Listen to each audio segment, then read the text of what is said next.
في هذا معنى الاسم. الاسم. ماذا تعني هذه الورقة؟ أن الله خلق بعلمه كذا فيها، بقدرته كذا، بإرادته كذا، بحكمته كذا، كلها موجودة في هذه الورقة النباتية؟ نعم. في هذه الثمرة برتقال؟ نعم. في هذا الخوخ؟ نعم. في هذا التفاح؟ نعم.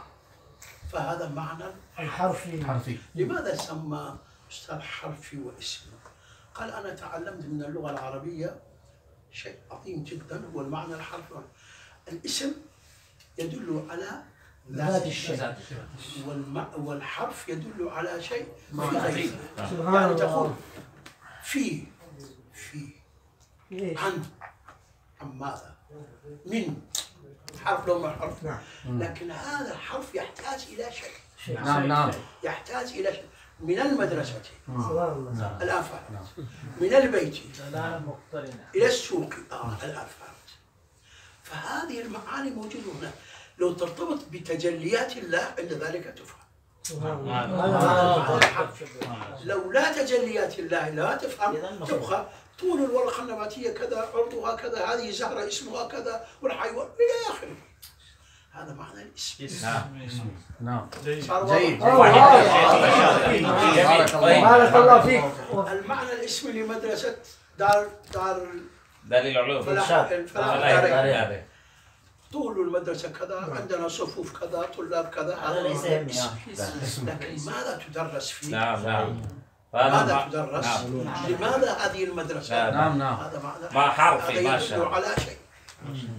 ما شاء الله. توضيح جميل. لطيف ممتاز. ما شاء الله. هذا مثلا من الأحبة، وهو في شديد من المغرب أتى ويدرس في تركيا. بارك الله فيكم. في عمرك. هذا تخص الزائرين، قاعدة تخص الزائرين. هذا تقرأ لهم وانتهي. السلام عليكم. متى؟ غدا. أو الآن. عندك أي درس؟ هو غدا هنا. خلاص غدا هو ننتهي من هذا. إن شاء الله غدا. قاعدة تخص الزائرين نقرأها. تمام؟ غدا إن شاء الله. غدا أسأل معنى الحرف معنى الاسم. إن شاء الله. واضح. إلى غد نسأل. اليوم ما في بعد. ممكن ننسى إلى الغد، الآن اسأل حتى يعني. لا الآن بعد جديد ينسون، غدا ينسون. ما شاء الله.